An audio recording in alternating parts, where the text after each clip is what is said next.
What's up, everybody, and welcome to the 90s First Podcasting Network. My name is Mike, and alongside my co-host Joe, we take a look at some 90s content that we just can't stop watching. Join us on our flagship show, the 90s First Show. We look at some 90s content that Joe and I are watching, as well as some current stuff, and we end it with a 90s trivia contest. Or join us on Test Your Might, a video game debate show where we battle it out on the current news. Joe hosts as our good buddy Cicero and I try to get the high ground and go 1000 IQ against each other. If you would like to connect with us, we are on Twitter, Instagram, and Facebook at the 90s First. And finally, if you would like to support us monetarily, we have a Patreon. Head on over to patreon.com/the90sfirst to show general support for as little as $1 a month. So whether you're listening to the 90s First Show or Test Your Might, Joe and I would like to thank you from the bottom of our hearts. We hope that you have a blessed day.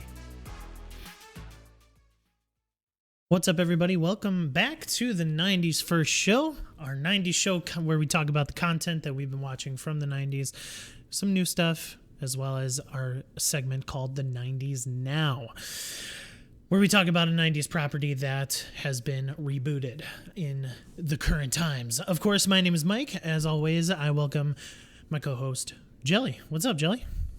Oh, not much. Just hanging out and having a good morning so far. How about you, dude? That's good. Me as well. Pretty busy this morning, but you've seen it. We got our new deck furniture, and we're just every morning we send the boys downstairs to the basement, and we have them play, and me and Heather have a cup of coffee, a cup of water, and just chill out on the deck. And it's just some excellent spouse time. Oh yeah, it's pretty fun. Sans kids. Yeah, it's great. So, listeners, if you would be so kind to leave us a review on whatever platform that you are using, it would be very much appreciated. It really helps us out. If not, that's okay. But if you do, just let us know what we're doing good, how we can improve, what we need to be doing to be the best content for your guys' ears, as well as follow us on social media at the 90s First on all platforms, as well as if you do want to support us monetarily, we do have a Patreon at the 90s First as well. And again, that is general support. There's no exclusives on our Patreon. All of our stuff is public.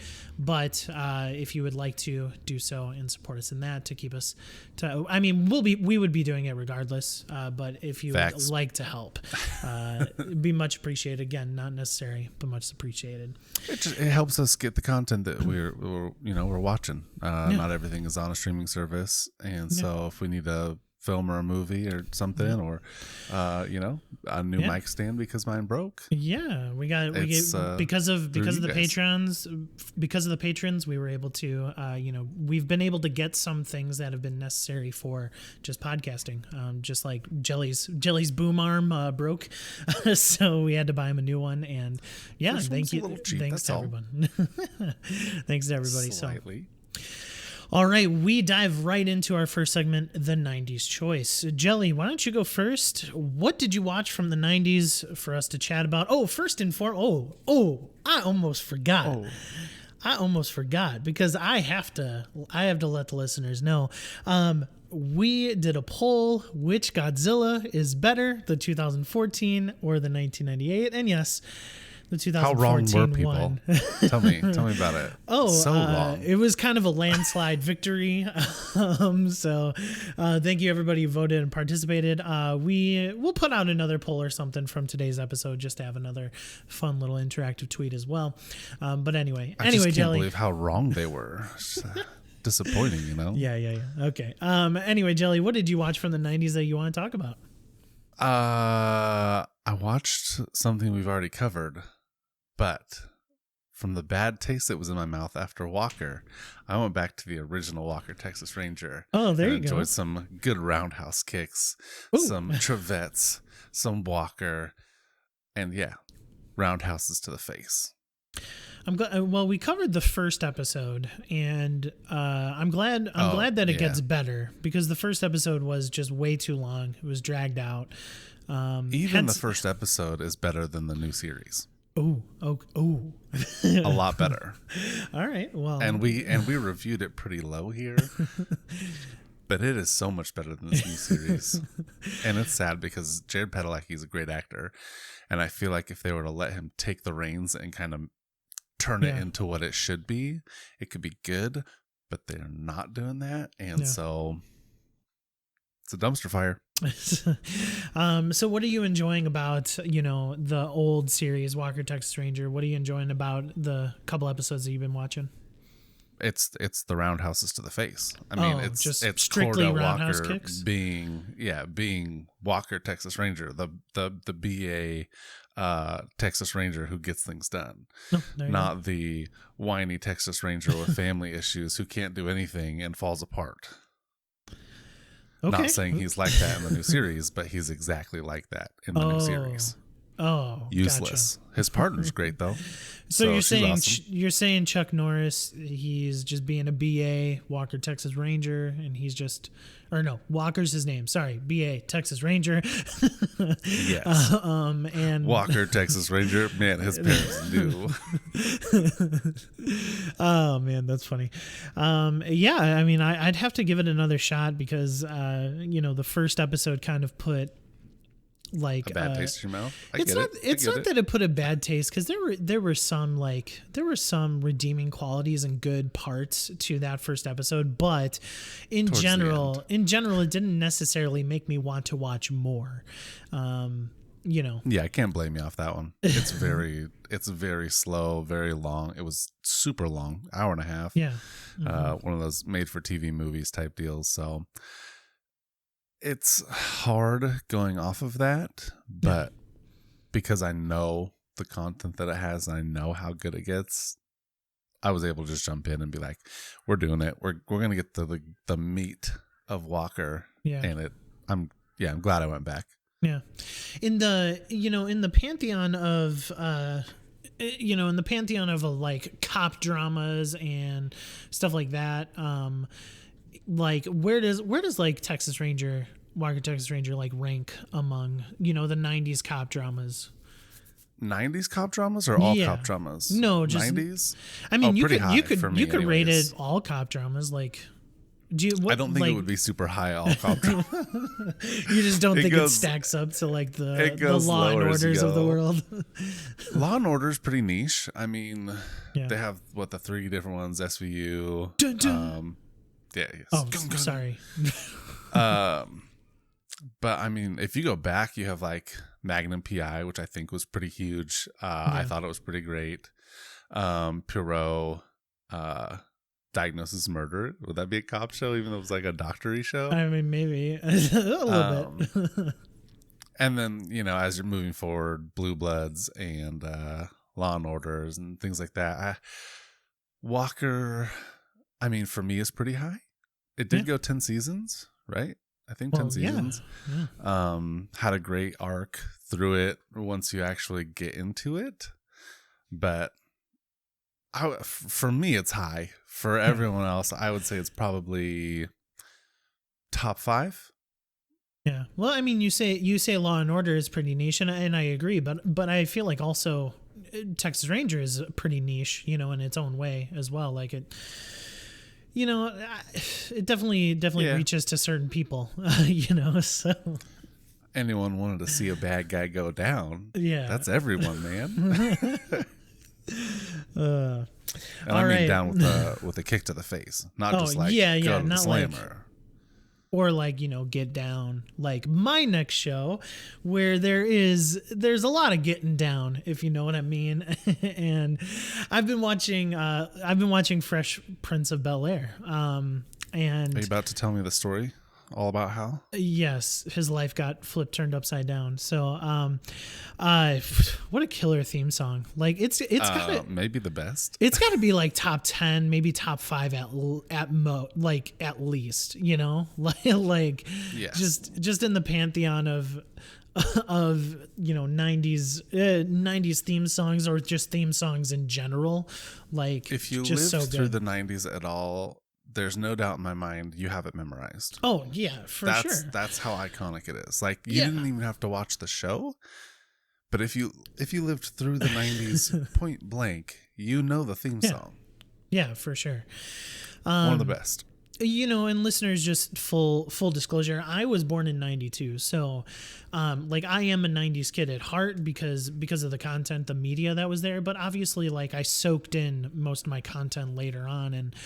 And Fresh Prince of Bel-Air in the 90s wasn't necessarily a show, that I watched. It wasn't super high on the list of what was on the TV while I was growing up. While I was growing up, I was watching a lot of older shows, actually, like from the 60s, from the 70s. And so having a 90s black sitcom to follow up, the good ones, like Good Times, like The Jeffersons, like all those good, like high on the list black sitcoms from back in the day, like Fresh Prince of Bel-Air stacks up, in my opinion. And what's great about it is that, like, it starts off the first couple episodes. I think I'm on like episode 6 or whatnot, and it's just so good, and just not like being of the mindset that I have now and watching it every once in a while when I was a kid in the 90s. Like, you just don't get some of the jokes, and the jokes this show is just hilarious. Like, now watching it, so like, good. It's just so funny. But also it was one of those, like, we're going through a lot of social injustice stuff right now just in the world, and like there are a couple episodes so far, and I'm only six episodes in, where just the social commentary is spot on, and it's like relevant to our times now. Like, one of the, I believe, episode 5 of the first season, Carlton and Will are suspected of stealing a car, and they were legitimately just driving, and they were driving slow, and so they were pulled over, and then they were and like Will was like, Carlton, shush. Like, Carlton's like running his mouth because Carlton, like, not stereotype, I shouldn't say. Yeah, he lived a privileged life. Like, even in that episode, Will Smith calls him an Oreo. He's like black on the outside, white on the inside, because of the life that he grew up in. And it's, I love how even in a sitcom there could be power behind the message. Like, this is supposed to be a comedic episode, a comedic show, and yeah, certainly it is funny, but there's power behind it, behind what they're trying to portray, and it's its truth is that, like, there are, unfortunately, people judge books by their covers, and you hate to see it. And so they talked about that in this episode. Like, Carlton, his mind was blown that the cops, a wake-up call. Yeah, that the cops pulled him over because he was going 2 miles per hour. But Will Smith's like, no, they pulled us over because we were in a super nice car and we're black. Driving while black. Yeah, and that type of thing. So, I mean, it's just really, I love seeing these shows that, even though they're from the 90s, they're relevant to our times right now. And I thoroughly, and, I love that Will Smith, helps the comedic aspect of those, because I think taking those heavy themes and putting little bits of comedy in just really helps the audience kind of relate to it. And so I think that's what's a strength. Yeah. Yeah. What are your thoughts on Fresh Prince? Like, do you love it just as much as I've been loving it so far? Yeah. Yeah, I love Fresh Prince. I mean, I grew up watching it. And I also watched it again later, as I was an adult, when I got cable and I could watch it because it was always on Nick at Night. It ran literally for hours and hours and hours and hours. I think they had like an 8-hour block every night of Fresh Prince that it just rolled through. So I would go to sleep to that when I was older. I would just put it on and watch Fresh Prince for hours and hours and hours and go to sleep. And it's one of the best shows. As far as black sitcoms, it and Family Matters were the two that I watched all the time. Oh those yeah, two, because those Family ones were Man. Yeah, like I was, I was deciding a sitcom or 90s show to like start watching so that I could talk about it, and it actually was between Family Matters and Fresh Prince, but Fresh Prince was a little bit more accessible on HBO Max. So, and Family Matters is 1989, so technically It's an 80s show. Oh, okay. Well, then I chose correctly. Most of it aired for the 90s, and I think that we could be lenient in its case. If it was a movie, I'd say no, but as a television show that ran through the 90s. No, yeah, I definitely want to plan on us talking about like TMNT. You know, TMNT was the latter half of 89 when it aired, so it's basically a 90s show, you know. Same with Saved by the Bell. Saved by the Bell is basically a 90s show, and it aired in 89 actually. So. Saved by the Bell, that's one with more than one season, right? Or is that the one with only one season? No, Saved by the Bell is like several seasons. Like, okay, there was one show that was like one season long that like started a bunch of the now actors, but they were child actors back then. Oh, gotcha. I wonder if it was Freaks and Geeks. I don't remember.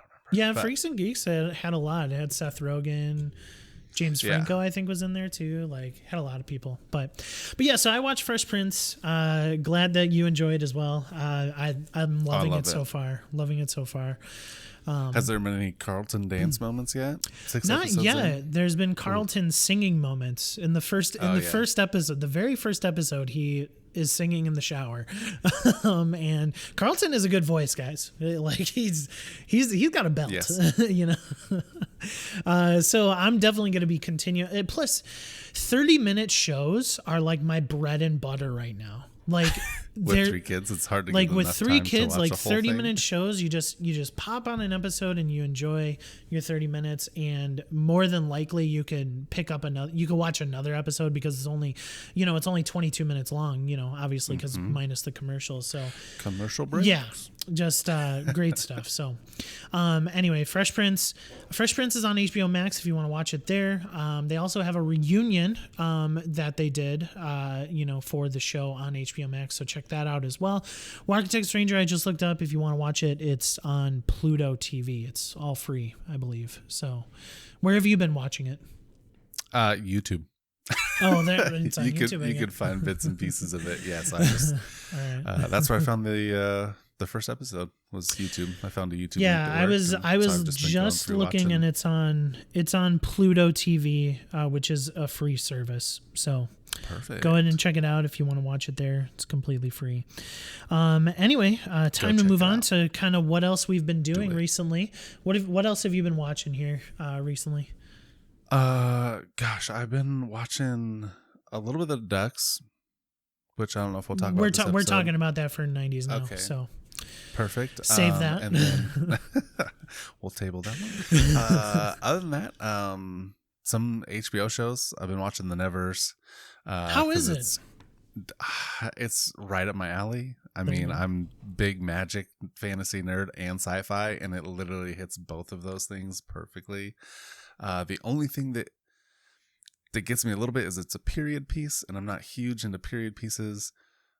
But honestly, that hasn't even been like a real issue for me with this show. It's so good. The acting is great. It's got 2 really strong female leads, and they carry the show. And so far, they've been like killing it.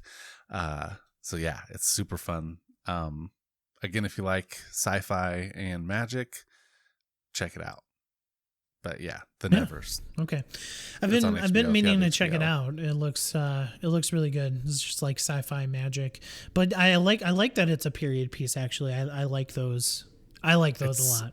I think it's 1890s. I'm not 100% on that, but yeah. So, and it takes place in England, so you're going through kind of their side of it, not an American version. Gotcha. All right, cool. I haven't really watched any movies recently, but I've been keeping up with a couple of Disney Plus shows that release on Fridays, and the one of them we're going to talk in our next segment, but the other one is called The Big Shot. And it's with John Stamos. It's yeah. Have you been John the Hair Stamos? John the Hair. Have you watched any of it at all? No, I keep looking okay. at it, and it looks like he's the coach of like a AAU basketball team, like a basically the premise is the premise is that he was funny enough, he was the men's basketball coach at UW Wisconsin, UW Madison, so the Wisconsin Badgers. I live weird. I live an hour away from there. Basically he gets kicked out of the NCAA because he gets mad and throws a chair at a ref. So just straight up Bob Knight, Bob Knight did that, as a coach, back in the day. Yeah, sorry, over your head. But he actually, Bob Knight threw a chair, but John Stamos, his character, his name is Marvin Korn. He actually hit the ref, so he gets kicked out of the NCAA after he's the winningest coach of all time in Division I men's NBA basketball. And he, the only job that he could find to coach basketball is at a girls' high school prep school. Nice. Little preparatory school. Yeah. So he's just, the premise of the show is really cool because he's this big, he's got a straight jaw, he's this blunt person. He's a big guy. He's a big shot, the premise of the show. He's all prideful and stuff like that. And this team of girls is surrounding him, and also his daughter is in play as well. And they're surrounding him, and he's starting to learn to be humble and chiseling away at that hard exterior, trying he's to find the soft Stamos inside. The soft Stamos. That's hilarious. But the girls on the basketball team, they're good actors. The last episode last week, of this recording, they are. Korn's Stamos' character, he's trying to recruit the number one athletes in all of the state to the school, and his girls that are already on the team, they're like, what, are we not good enough for you? And then by the end of the episode, he kind of figures out that I should stick with this team and really make it work. Yeah, so it's pretty heartwarming. I love it. Thoroughly enjoy it. I'm a sucker for some of those. Disney Plus is releasing the second season of High School Musical, the musical. So I will be talking about that soon because I love that. I saw that it was out. I wasn't even able to finish the first season. Oh, I love High School, the musical, the series. Yeah, the series. I loved the first season. So. All right, let's move into a segment we like to call 90s Now, where we talk about a 90s property that is brought to the future. Ducks.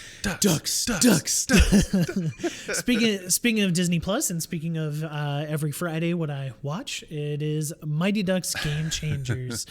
This is a new series that follows a mom and his son, and her son. Wow, who her son just doesn't quite cut it on the new Mighty Ducks. The new Mighty Ducks is state championship every single year, and they're just the top program. Scouts are watching them. You have to be extremely good to be on the Ducks. And basically this kid, he's the opposite of where the Ducks started, by the way. Yeah, exactly. Yeah, which is hilarious.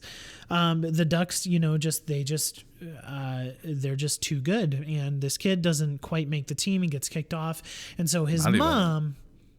Not even doesn't quite make the team. They're brutally honest about it. Yeah, they are brutally honest. So his mom decides to start a team with her son called the Don't Bothers. And so the Don't Bothers are the new Mighty Ducks from back in the day. Gordon Bombay is he's in the show. He's up to some hijinks. They meet Gordon Bombay because the only place that they could play hockey is this ice palace that's just this rundown hockey rink. Bro, ragtag piece of dumpster fire. Yeah, right. Edit myself there. It's bad. No, it's bad. And Gordon Bombay owns it. And so, yeah, Joe, what do you like about this show? Because I really enjoy it. You know, it's certainly cheesy. It's not going to win any Academy Awards or Golden Globes, whatever.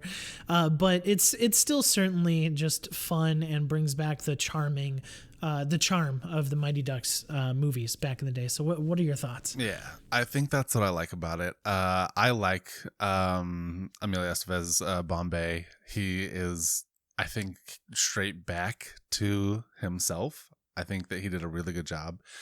I think that his "I hate hockey" mantra that he lives by is fantastic. Yeah, it's great so far. I love that.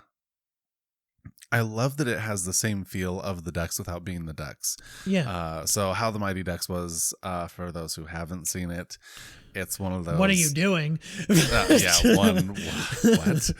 Disney Plus now. Pause this, go watch Mighty Ducks, and then come back. Yeah, it's the classic ragtag team bundled together to prove that they have greatness if they try real hard and work real hard at it. Yeah. So we get that same sense, but a little bit different. The mom plays a bigger role in this one instead of just being a cheerleader on the sidelines. We get the mom is Bombay from the film. Yeah. The mom is the coach. You know. Yeah. Yeah, and then we get. I haven't watched as much as you. They're alluding to a relationship there, which could make it or break it. It might ruin the show. It might not. Maybe it pulls him in and suckers him into being more helpful as a coach. I think he's going to have his own little moments where he gets to, snippets of wisdom. 2 cents here, 2 cents there. And the kids are really good actors. That's the other thing fun, I'm enjoying. Dude. They're really these fun. Kids are good. Like I have not yet been pulled out and been like, oh, it's a show. Yeah. It's been like, okay, so what next? Yeah. Like, it's believable with these, and not always the case with kid actors, as I'm sure everyone listening knows. Yeah. They can be really bad sometimes, and these kids are great. Yeah, there's good. So it stars Brady Noon as Evan Morrow, who's the main kid. Maxwell Simpkins as Nick Gantz. Shwayam Bhatia as Sophie Hansen-Bott. These names mean nothing to anyone listening. Yeah, true, but just some names to show. And then Luke Islam as Jaden Koob 13 Kubler. Quick little funny tidbit: Luke Islam was on America's Got Talent, and he's one of the finalists of his season, and he's an amazing singer. But yeah, just some other, the first episode drew me in. It was super funny. The Don't Bothers, Evan and Nick are the only two on the Don't Bothers, right? And they're trying to get a full team by Saturday. And it's like, and Nick's not even a hockey player. No, he's a hockey podcaster who sits in the freaking stands. Yeah, right. So these two are just trying to find a team of kids who want to play hockey, but they can't for fun, because hockey is too serious because the Ducks are around, And so Alex Morrow, played by Lauren Graham. People know Lauren Graham. She's from Gilmore Girls. She's Parenthood. She's in Parenthood as well. She brings Evan and Nick together, and then Evan and Nick try to bring a team together. And so they find the goalie. They find the crazy kid. They find all the outcasts, so to speak, and bring together what is this version of the actual Mighty Ducks, the charming underdog the one from team our childhood. So weird. Yeah, exactly. It's like they know the movies. It's almost as if they've experienced it. It was the funny. I think the funniest scene of that first episode was first or second episode or whatever. One of the kids is moving in next door, Logan, and he's from Canada. He has a Canadian accent. He has the top gear. He has some of the best hockey gear, and then he's like, yeah, I'll play hockey for the Don't Bothers. And then he gets to the ice and he's like, I can't play hockey. And it was just funny. I was not expecting that. It was great. Worst. Oh yeah. I thought he was going to be so good. They introduce him. They do the slow-mo. They do the hair flip. I'm cool. I'm amazing. He's got the jersey. He's got the skates. He's Canadian. It's their sport. Yeah. And yeah, the second they show him on the ice, bro, I mean, it's bad. Yeah, it's funny. It's just funny. You know, there's just so much charm. There's so many callbacks. Gordon, like Emilio Estevez, you know, he wasn't always the most brilliant actor, but he's perfect in Gordon Bombay. He's perfect for that role, obviously. And this version of Gordon Bombay is super funny. Oh, this is the best version. Yeah. I mean, I'm saying it right now. It's better than the original Mighty Ducks or the spinoff or, you know, whatever the sequels. I think that this Gordon Bombay takes the cake. Really? Dude, he's so funny. He plays like the perfect character because I think in the other ones, like the I want to be the best and I want to beat the best, like was good for the movies, but for his character, I don't think that was like the pinnacle. I think right here, like, having done that, having succeeded, and then having gone back and saying F hockey. Just writing off completely and then being forced to come back into it is like the grumpier old man. Yeah. Dude. He for me sells it more than anything because watching through, it was a predictable show until him. And then I was like, yes, that's what they need. They needed the foil, and that he's the perfect foil to everything they want. They want to be good, and they want to be better, and they want to be what the Ducks were. And he was what the Ducks were. And to have him be the foil in that has been great. Yeah. So hot take, he's better here than he was in the movies. Oh, that is a little bit of a hot take. I think that's funny. But yeah, I mean, Gordon Bombay is somebody that he's only teased at the end of the first episode, and so like they're really doing a good job of like reeling you in. To bring in the nostalgia, but also to bring forward, you know, the newness to it. To make it its own thing, so it's not only nostalgia based. Yeah. And so listeners, like, if you want to give this a shot, I definitely recommend watching it till at least episode 5. Episode 5, the old Ducks come back with some of the old actors. Yeah, so some of the old actors, some of the original Ducks come back, and it's just super fun. It's a nostalgia trip. I grew up watching the Mighty Ducks on repeat. Even the animated show I watched as well. Dude, the animated show was so good. Speaking of 90s content, yo. I know, right? So definitely give this show a shot. I think it's super fun. It's super charming, and it brings back a lot of good memories. So that's the 90s now. It's time for 90s trivia to end out our show. Jelly, I'm pulling it out right now. Let's have a trivia contest. Bring forth a card and a question, see if we know it. Okay. Let's play Spot the Poser. Which villain did not appear in the 1998 action film Batman and Robin? Okay. My favorite, remember? This is the worst Batman. If we don't get this right, please revoke our podcasting cards. All right. Which one, remember, did not appear? And I'm looking at the choices and I know which one it is, but I'm going to deliver. There's 4 choices. They are Poison Ivy, Bane, Mr. Freeze, and Two-Face. Final answer is D, Two-Face. It is D, Two-Face. I will reveal. I'm covering up now. I mean, come on, we knew. Yeah, we knew that. All right, another point on the board for us. There was no Tommy Lee Jones in here. Why don't that was a layup, Jelly. Why don't we do another one for the listeners? That was a layup. Okay. Yeah. I mean, it was easy. That was a layup. Okay. What was the line of miniature skateboards for your fingers called? Yo, easy peasy. I have one of these still. Tech decks, Tech bro. decks. I love tech decks, man. I used to have the skate park. Oh man, some nostalgia lane, bro. I was Kids still play with them. They're still big. I know. That's something from the 90s that's still around. Oh yeah. And it's still actually doing good. Not yeah, just not just it exists. Like Slinkies still exist, right? They've been around longer than the 90s, but I was just thinking Ace Ventura and Slinkies were big. Yeah. But like tech decks are still big. Oh, like yeah. they have like real fingerboards now. Yeah, They cost as much as a complete skateboard. Oh, a my real goodness. skateboard. A fingerboard can cost $150. I'm not even kidding. That's crazy. That's insane, dude. Tech decks were the best, man. I had a full skate park with like Yeah, 8 the ramp decks or jam? something. Oh yeah, dude. It was. Oh man, I'm gonna go buy some of those today. I kind of want to introduce my Heather, son don't to listen it. to this. Yeah, Heather. Heather, if I come home from the doctor's today with a Target bag full of tech deck, I'm sorry.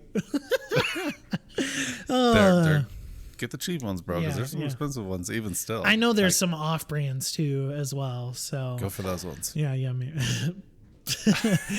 All right, listeners, if you enjoyed this episode, please consider leaving us a rating, a review on iTunes, whatever. We would Please, please, greatly, we would greatly appreciate it. It'll boost us. Yes. And it'll make it easier for people to find us and Yes. enjoy our content just like you guys are. Yeah. So thank you so much in advance if you leave a rating and review. And even if you don't, thank you. Thank you for listening. So, Thanks for checking us out. yeah, follow us on all social media platforms: Facebook, Patreon, Twitter, Instagram at the 90s First. We're there. Until next time, my name is Mike. That is I'm Jelly. And we'll see you guys later. Bye.